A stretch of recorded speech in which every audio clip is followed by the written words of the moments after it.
Studi kasus Value Engineering Delta Truck Facility, Sacramento, California. Disusun oleh saya, Rizky Saputra, NIM 210 10 116 130 125.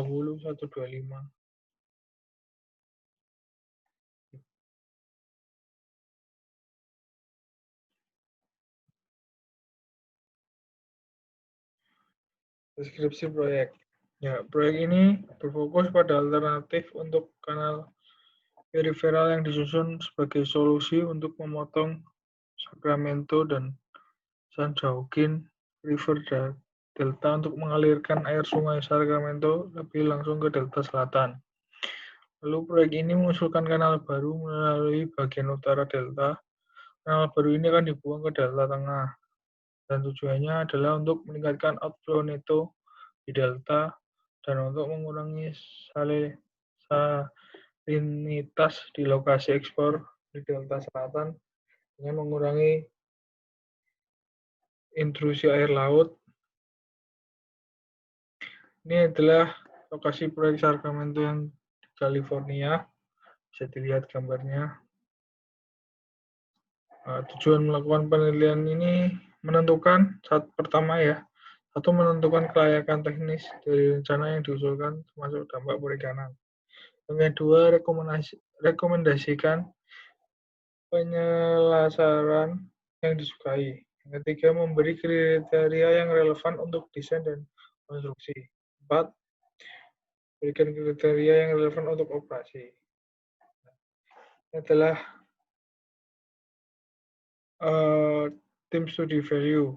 Secara umum, anggota tim studi nilai independen dari tim pengembangan proyek. Hal ini memastikan objektivitas maksimum dalam mengidentifikasi solusi alternatif. Ini adalah orang-orang di balik tim studi value-nya. Ini adalah komponen TDF. Ya, atas pemerintahan by Delta Office atau BDO dan Divisi Teknik DOE sedang melakukan studi prakelayakan fasilitas truk delta atau disebut dengan TDF. Inilah komponen-komponennya. Yang pertama adalah fasilitas intake. Di situ ada truss rack, kasa ikan, saluran bypass ikan, pabrik pompaan, low heat, dan pintu air.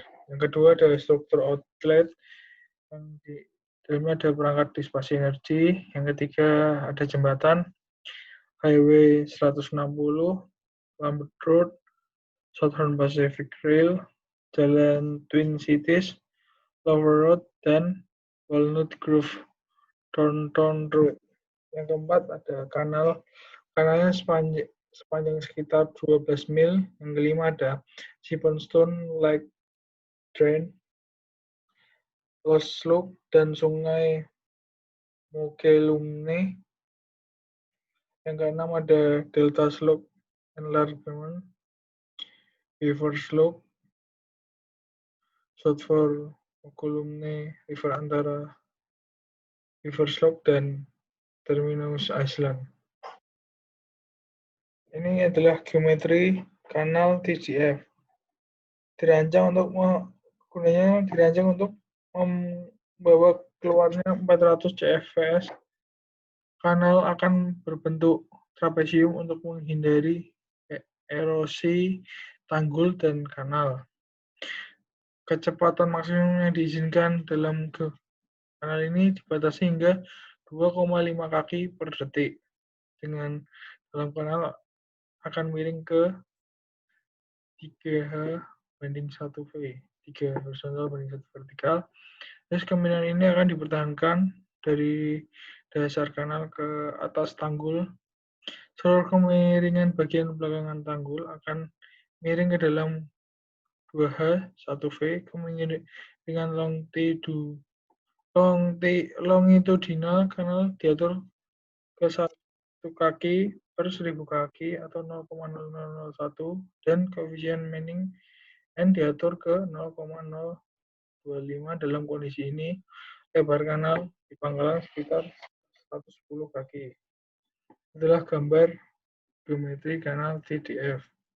Bisa dilihat. Dan ini adalah elevasi seal outlet. Ditentukan dengan tujuan untuk meminimalkan masuknya sedimen ke dalam kanan dan juga untuk meminimalkan lebar fasilitas intake. Yang kedua adalah bagian atas tanggul kanal TDF akan berada pada ketinggian 30 kaki dan lokasi intake dan outlet akan berada pada ketinggian 10 kaki. Desain ini dapat mencegah banjir memasuki kanal TDF dan menjadi pulau-pulau tetangga. Di sisi interior tanggul, rekayasa akan memiliki kemiringan 3H1V, di sisi luar tanggul akan memiliki kemiringan 2H1V. Perlindungan lereng riprap akan ditempatkan pada semua tanggul untuk menghindari erosi dari aksi gelombang angin yang dapat menyebabkan kegagalan tanggul. Ini adalah contoh gambar bagian lintas sungai, pengambilan, dan outlet. Ini adalah fasilitas intake. Ya, ditempatkan di bagian lurus Sungai Sacramento, menghindari daerah arus sekunder. Itu juga terletak di daerah yang namanya dimiliki oleh DWR.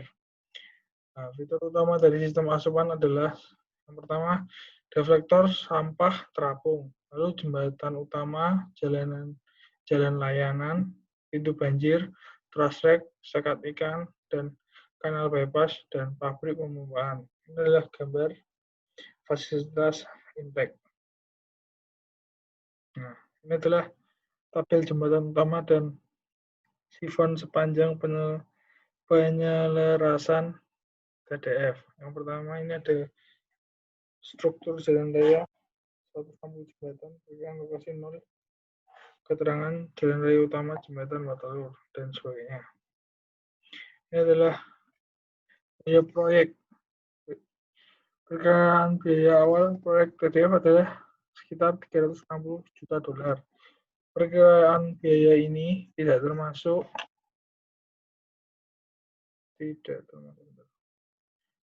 biaya untuk pelestarian sumber daya budaya yang terkait dengan mitigasi dan pemulihan. Perkiraan juga tidak termasuk perkiraan untuk relokasi tanah dan hak, desain teknik, pengawasan, dan administrasi, dan biaya tidak langsung proyek seperti staf proyek, fasilitas tempat kerja, utilitas, dan peralatan. Ini adalah perincian biaya konstruksi untuk TDF-nya. Kesimpulan dan rekomendasi proyek TDF.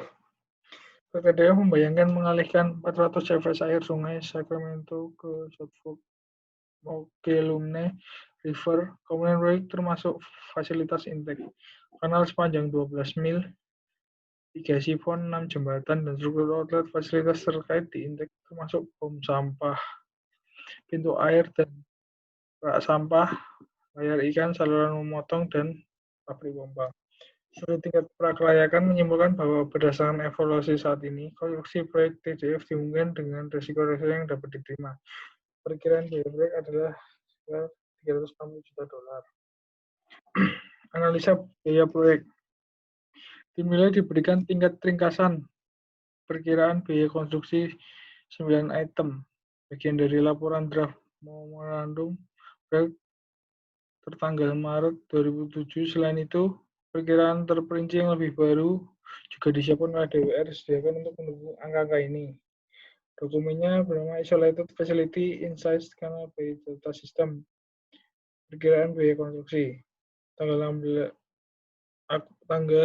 sekitar Agustus 2006 juga disediakan. Terus perkiraan biaya konstruksi adalah sekitar 443 900 juta dolar berdasarkan seharga kuartal kedua 2007. Untuk sampai pada biaya ini, beberapa harga dan jumlah unit telah disesuaikan dari estimasi DWR yang diberikan kepada tim nilai. Selain itu, kontingensi desain 30% ditambahkan untuk memperhitungkan ketidakpastian yang terjadi dalam estimasi dan biaya. Ini adalah bagian pre-workshop, bagian di mana Lokaria tim ditugaskan untuk meninjau dokumentasi tentang pengembangan proyek. Banyak informasi latar belakang untuk penelitian ini dihasilkan oleh staf in-house DWR kegiatan pralokakarya lainnya, termasuk yang pertama adalah mengordinasikan logistik lokakarya dan mengkomunikasikannya kepada berbagai peserta, memberikan panduan kepada DWR tentang konten presentasi untuk pengantar proyek. Yang ketiga adalah penjadwalan peserta lokakarya dan tugas penugasan untuk memastikan tim siap untuk lokakarya dan mengumpulkan informasi latar belakang yang diperlukan tentang proyek dan memastikan dokumentasi proyek didistribusikan kepada anggota tim. Ini adalah bagian workshop. Lokakarya FM adalah sesi intensif di mana rencana proyek dianalisis untuk mengoptimalkan keseimbangan antara persyaratan fungsional dan komitmen sumber daya, terutama modal dan biaya O&M. Nah, rencana kerja FVM ini yang digunakan oleh SVS mencakup pelaksanaan fase berikut selama lokakarya. Yang pertama adalah fase informasi, yang kedua ada fase analisis fungsi, tiga ada fase kreatif, yang keempat ada fase evaluasi, yang kelima fase pengembangan, yang enam ada fase presentasi. Ya, di fase informasi ini awalnya lokakarya penting untuk memahami latar belakang proyek dari mana rencana itu dikembangkan. Lalu latar belakang ini disediakan dalam ikhtiar tulisan oleh DWR, tinjauan umum, dan analisis proyek selanjutnya memberikan informasi tentang topik-topik berikut. Yang pertama adalah lokasi pengalihan HUD, adalah lokasi pengalihan asli untuk kanal periferal. Kanal periferal adalah penyelarasan yang disukai untuk mencapai fungsi meningkatkan kualitas air di lokasi ekspor, tetapi pengalihan 23.000 CVS dari Sungai Sacramento tidak dapat diterima oleh para pemilih. Oleh karena itu, Calvid telah merumuskan kembali ruang lingkup proyek menjadi sesuatu yang lebih dapat diterima oleh para pemilih. Selanjutnya ada ROD yang diberikan kepada DWR oleh Calvid membutuhkan pengalihan dari Sungai Sacramento untuk ditempatkan di antara HUD, CA, dan Walnut Grove. CA HUD juga mengamanatkan pengalihan maksimum 4.000 CVS. Biro Reklamasi AS sedang dalam tahap perencanaan untuk rencana renovasi atau operasi ulang untuk Delta Cross Channel. Ya. Tim nilai telah mengembangkan 9 perkiraan biaya konstruksi komparatif sebagai bagian dari dokumentasi proyek. Perkiraan ini menunjukkan biaya konstruksi dan diantisipasi mulai dari $150 juta hingga $368 juta, tergantung pada konfigurasi. Sebagai bagian dari lokakarya ini, tim meninjau hal-hal berikut. Ulasan tersebut memverifikasi kewajaran dari yang pertama adalah taksiran jumlah, taksiran biaya, taksiran kontingensi, unit keseluruhan. Hal ini dilakukan untuk memastikan bahwa tim nilai memiliki data yang dapat diedarkan untuk digunakan sebagai dasar perbandingan biaya alternatif. Yang berikutnya ada fase analisis fungsi. Ya, analisis fungsi ini adalah jantung dari proses VM dan merupakan kegiatan utama yang membedakan proses VM dari praktik pemecah masalah atau peningkatan lainnya. Penentuan fungsinya menentukan persyaratan fungsional untuk proyek memungkinkan DWR untuk memastikan bahwa fasilitas seperti yang direncanakan akan memenuhi tujuan yang diperlukan. Seluruh proyek dianalisis untuk menentukan fungsi apa yang sedang diselesaikan oleh saat ini. Fungsi yang diperlukan dipertahankan, beberapa fungsi tidak diperlukan untuk menyelesaikan misi proyek dan dengan demikian menjadi kandidat untuk dihapus. Jadi ada diagram FAST, analisis fungsi ditinggalkan dengan menggunakan function analysis system teknik atau FAST yang memungkinkan anggota tim untuk memahami bagaimana fungsi suatu proyek saling berhubungan. Ini adalah fase kreatif. Langkah dalam proses PM ini melibatkan menghasilkan ide menggunakan teknik kreativitas. Tim mencatat semua ide terlepas dari kelihatannya untuk memaksimalkan kreativitas tim nilai. Evaluasi gagasan tidak diizinkan selama fase kreatif. Upaya tim diarahkan pada sejumlah besar ide. ide-ide ini kemudian disaring dalam tahap evaluasi lokakarya. Nah, dalam fase evaluasi ini, dalam fase lokakarya ini, tim memilih ide-ide dengan prestasi terbaik untuk pengembangan lebih lanjut. Kriteria yang digunakan adalah untuk seleksi adalah yang pertama adalah nilai yang melekat, manfaat, dan kesesuaian teknik dari ide tersebut. Yang ketiga adalah besarnya penghematan biaya potensial baik modal dan siklus. Yang ketiga ada potensi penerimaan DWR terhadap gagasan tersebut. Untuk memastikan tim nilai berfokus pada pengembangan ide terbaik. Pertemuan peninjauan titik tengah dilakukan dengan pemimpin tim nilai dan perwakilan DWR. Yang kemudian ada fase pengembangan. Selama fase pengembangan lokakarya, setiap ide diperluas menjadi alternatif yang bisa diterapkan untuk konsep proyek asli. Pengembangan terdiri dari menyiapkan deskripsi alternatif nilai, mengevaluasi keuntungan dan kerugian, dan membuat perbandingan biaya. Nah, ini adalah pasca workshop. Kegiatan-kegiatan pasca lokakarya dari studi nilai terdiri dari menyiapkan laporan studi nilai dan berkoordinasi dengan DWR untuk membantu mereka membuat keputusan mengenai penerimaan alternatif nilai. Hasil workshopnya tujuannya dari lokakarya ini adalah untuk mengidentifikasi dan mengembangkan konsep-konsep alternatif yang akan meningkatkan nilai keseluruhan proyek. Tahap informasi dari lokakarya diikuti oleh analisis mendalam tentang persyaratan fungsional proyek. Pemahaman lengkap tentang fungsi dasar yang harus dicapai untuk mencapai misi proyek adalah penting bagi tim untuk mengidentifikasi alternatif yang layak untuk konsep saat ini. Dalam menganalisis fungsi ini dan diagram FAST, tim menyimpulkan bahwa misi proyek adalah untuk memenuhi record of decision ROD yang diberikan kepada DWR oleh Kapfit. Dengan pemahaman tentang persyaratan fungsional, tim nilai beralih ke fase kreatif, lokakarya, dan bertukar pikiran dengan semua cara yang mungkin untuk mencapai masing-masing tersebut. Tim menghasilkan 73 ide untuk perubahan potensial pada rencana saat ini. Inilah nilai alternatifnya, bisa dilihat.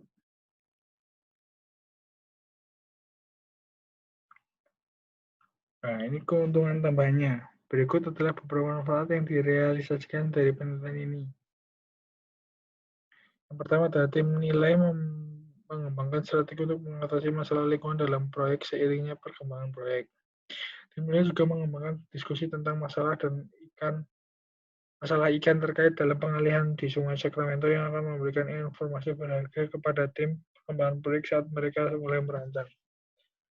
Terkait dengan ikan, tim nilai memberikan diskusi tentang fish screen yang dapat membantu tim proyek dalam analisis dan keputusan mereka tentang mekanisme penyaringan. Dan yang kelima, analisis masalah ikan juga menyebabkan diskusi tentang penanganan ikan bermigrasi ke hulu.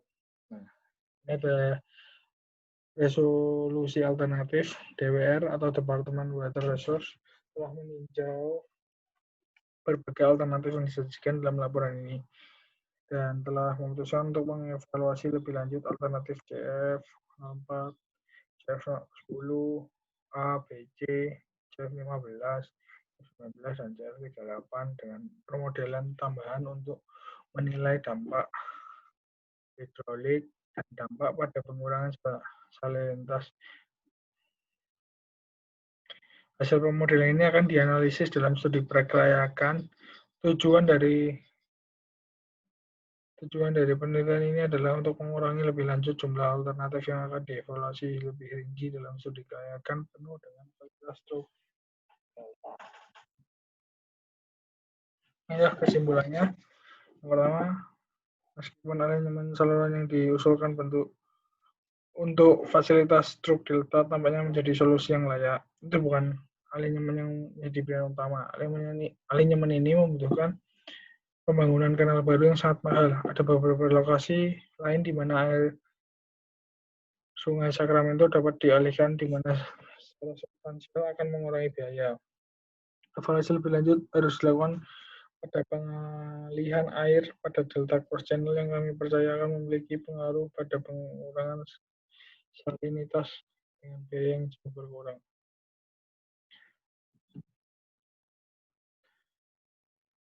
Tim nilai mengevakuasi baik fish screen kanal dan fish screen sungai menyimpulkan bahwa fish screen di sungai memiliki beberapa keuntungan ikan, tetapi biaya sangat tinggi. Karena itu kami merekomendasikan fish screen berbentuk V dalam kanal dan kami merekomendasikan bahwa jika ada kanal baru perlu disediakan penghalang ikan untuk mencegah mengurangi imigrasi dulu. Itulah sarannya. Yang pertama, ini saya ambil dari beberapa saja. Ini adalah G01 beberapa alternatif pengalihan dan lokasi pembuangan untuk TTF telah disarankan dengan beberapa pengalihan dirancang untuk kurang dari 4.000 CVS. Alternatif ini akan menghasilkan berbagai jumlah air sungai Sacramento yang dialihkan di berbagai lokasi dan menyebabkan berbagai jumlah air di fasilitas pengalihan yang ada dan berbagai peningkatan kualitas air di pompa ekspor. Untuk memilih lokasi pengalihan yang paling efektif, biaya dan jumlah pengalihan besarnya manfaat kualitas air perlu dikuantifikasi menggunakan model hidrodinamik yang dikembangkan untuk studi ini. Analisis ini tidak tersedia untuk studi VE. Yang kedua ada G02. Pompa aliran aksial besar tersedia dalam konfigurasi poros vertikal, horizontal, dan miring. Pompa poros vertikal ditunjukkan pada gambar 1981 dari pabrik pompa 3000 CVS di GCID. Salinan memberikan kepada DWR atau Do Departemen VE desain DWR untuk paket 13.000 CVS CCFB menggunakan pengaturan poros horizontal dengan siphon. Model poros miring lebih umum di turbin hidro, unit bohlam, dan poros horizontal penggerak 90 derajat juga harus dievaluasi.